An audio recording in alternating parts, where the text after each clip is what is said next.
അതുപോലെ ബലമായി ആരും എങ്ങും ഇന്നുവരെ ഇസ്ലാം സ്ത്രീകളെ പള്ളിയിൽ നിരോധിച്ചിരിക്കുന്നു എന്നൊരു സ്റ്റേറ്റ്മെന്റ് ഖുർആൻ നോക്കിയോ ഹദീസ് നോക്കിയോ ആർക്കും പറയാൻ പാടില്ല.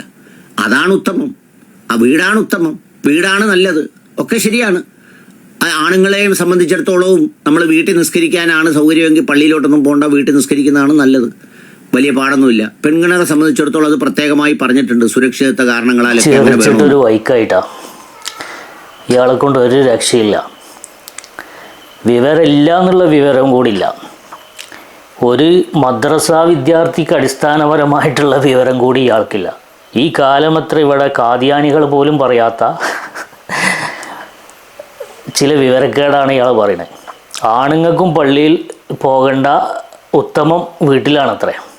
ആണുങ്ങൾക്കും വീട്ടിലാണ് ഉത്തമം എന്നുള്ള പുതിയ വിവരം മാലോകരെ അറിയിച്ചിരിക്കുകയാണ് അനിൽ മുഹമ്മദ്.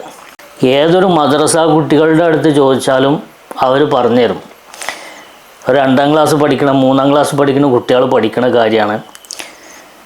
പുരുഷന്മാർ പള്ളിയിൽ നിസ്കരിച്ചാൽ അവർക്ക് വീട്ടിൽ നിസ്കരിക്കുന്നതിനേക്കാളും 27 ഇരട്ടി പ്രതിഫലം ഉണ്ട് എന്ന്, ജമാഅത്തായിട്ട് പള്ളിയിൽ പോയി നിസ്കരിച്ചാൽ. എത്ര ആൾക്കാർ ഇയാൾ കേൾക്കുന്നുണ്ട്? ഈ വിഡ്ഢിത്തെങ്ങനെ കേട്ടുകൊണ്ടിരിക്കാൻ കുറേ ആളുകളില്ലേ? അവരിലേക്കൊക്കെ ഈ പുണ്യം നഷ്ടപ്പെടുത്തുന്ന പ്രവൃത്തിയല്ല ഇയാൾ ചെയ്യണത്. നോക്കി നിങ്ങൾ, ഇസ്ലാമിനെ കുറിച്ച് അടിസ്ഥാനപരമായ ഒരു മദ്രസയിലെ 2ാം ക്ലാസ്സിലെ കുട്ടിക്കുള്ള വിവരം പോലും ഇയാൾക്കില്ല. എന്നിട്ട് ഇതിങ്ങനെ വിളമ്പുക, മൈക്കിങ്ങനെ തുറന്നു വെച്ച് ഈ തോന്നിവാസം ഇങ്ങനെ വിളമ്പുക. ഇയാളിപ്പോൾ പുതിയ ഫത്വ ഇറക്കിയതാണ്, ആണുങ്ങൾക്കും പെണ്ണുങ്ങൾക്കും വീടാണ് ഉത്തമം, വീട്ടിൽ സൗകര്യമൊക്കെ ഉണ്ടെങ്കിൽ. അപ്പോൾ വലിയ വീടൊക്കെ ഉള്ള ആളുകൾ പള്ളിക്കൊന്നും തീരെ പോകണ്ട, വീട്ടിൽ സൗകര്യം ഉണ്ടെങ്കിൽ അതാണ് അത്ര ഉത്തമം.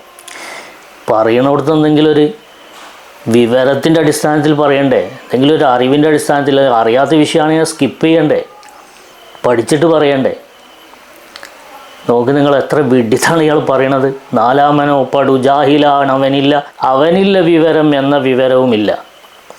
ജഹൽ മുറക്കബ് എന്നാണ് അറബിയിൽ ഇതുപോലുള്ള ആളുകൾക്ക് പറയാം. എനിക്ക് വിവരം ഇല്ല എന്നുള്ള വിവരം കൂടിയില്ല. ഇങ്ങനത്തെ ആളുകളൊക്കെ ഫത്വ കൊടുക്കാൻ നിന്നാൽ ദീനിൻ്റെ വിഷയങ്ങൾ അത് അറിയുന്ന ആളുകൾ പറഞ്ഞോട്ടെ. നിങ്ങൾക്കത് പറയണമെങ്കിൽ അതിനെക്കുറിച്ച് നന്നായി പഠിച്ച് മനസ്സിലാക്കിയിട്ട് പറയും. ഇരുന്ന് വിവരക്കേട് പറയുക. നബി സല്ലല്ലാഹു അലൈഹി വസല്ലം തങ്ങൾ എത്ര ഗൗരവത്തോടു കൂടെയാണ് പള്ളിയിൽ നിസ്കരിക്കുന്നതിനെ കുറിച്ച് പറഞ്ഞത്. ഒരാൾ പള്ളിയിൽ നിസ്കരിച്ചു കഴിഞ്ഞാൽ 27 ഇരട്ടി അവനക്ക് പ്രതിഫലം കിട്ടും ജമാഅത്തായിട്ട് നിസ്കരിച്ചാൽ. ചെറിയ കുട്ടികൾക്ക് വരെ അറിയാം. മാത്രമല്ല നബി തങ്ങളുടെ വളരെ പ്രസിദ്ധമായൊരു ഹദീസാണ് ലാ സ്വലാത്ത ലി ജാരിൽ മസ്ജിദി ഇല്ലാ ഫിൽ മസ്ജിദി. പള്ളിയുടെ അയൽവാസിക്ക്, പള്ളിയുടെ അടുത്ത് താമസിക്കുന്ന ആളുകൾക്ക് പള്ളിയിലല്ലാതെ നിസ്കാരമില്ല എന്ന് പറഞ്ഞാൽ അയാൾ വീട്ടിൽ നിസ്കരിച്ചാൽ ശരിയാകൂല എന്നല്ല, പള്ളിയിൽ പോയി നിസ്കരിക്കുന്നതിൻ്റെ പ്രാധാന്യം അത്രത്തോളാണ് എന്ന് സൂചിപ്പിക്കാൻ വേണ്ടിയിട്ടാണ് നബി സല്ലല്ലാഹു അലൈഹി വസല്ലം തങ്ങളത് പറഞ്ഞത് എന്ന് പണ്ഡിതന്മാർ രേഖപ്പെടുത്തിയതായി കാണാം. മറ്റൊരിക്കൽ നബി സല്ലല്ലാഹു അലൈഹി വസല്ലം തങ്ങൾ വളരെ ഗൗരവമുള്ള ചില കാര്യങ്ങൾ പറഞ്ഞു. ഇവിടെ ഞാൻ മറ്റൊരാളെ ഇമാമാക്കി നിർത്തി പള്ളിയിലേക്ക് ജമാഅത്തിന് വരാത്ത ആളുകളുടെ വീടുകളിലേക്ക് ഞാൻ ചെല്ലാനും, അതുപോലെ തന്നെ ആ വീടുകളെ നബി സല്ലല്ലാഹു അലൈഹി വസല്ലം തങ്ങൾ അതിൻ്റെ ഗൗരവം സൂചിപ്പിക്കാൻ വേണ്ടി പറഞ്ഞു, ആ വീടുകൾക്ക് ഞാൻ തീയിടാൻ പോലും വിചാരിച്ചു എന്ന് പറയുന്നുണ്ട്. ഹദീസാണിത്. എന്ന് പറഞ്ഞാൽ നബി തങ്ങൾ പോയിട്ട് അതിന് തീയിടുക എന്നല്ല, നേരെ മറിച്ച് ആ പള്ളിയിലേക്ക് ജമാഅത്തിന് വരുന്നതിൻ്റെ പ്രതിഫലം അതിനത്തോളം വലുതാണ് എന്ന് സൂചിപ്പിക്കാൻ വേണ്ടിയിട്ടാണ് ആ പറഞ്ഞത്. ഇത്ര പുണ്യമുള്ള ഒരു കാര്യത്തെ ജമാഅത്തായിട്ട് പള്ളിയിൽ വന്നുകൊണ്ട് നിസ്കരിക്കുക എന്നുള്ളത് വലിയ പുണ്യമുള്ള ഒരു കാര്യമാണ്. വളരെ നിസ്സാരമായിട്ട് സിമ്പിളായിട്ട് ഇയാൾ പറഞ്ഞു നോക്കി.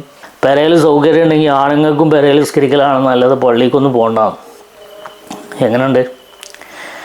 ഇങ്ങനത്തെ ആളുകളാണ് ഇപ്പോൾ സോഷ്യൽ മീഡിയയിലൂടെ മുഫ്തികളായിട്ട് നടക്കുന്നത്.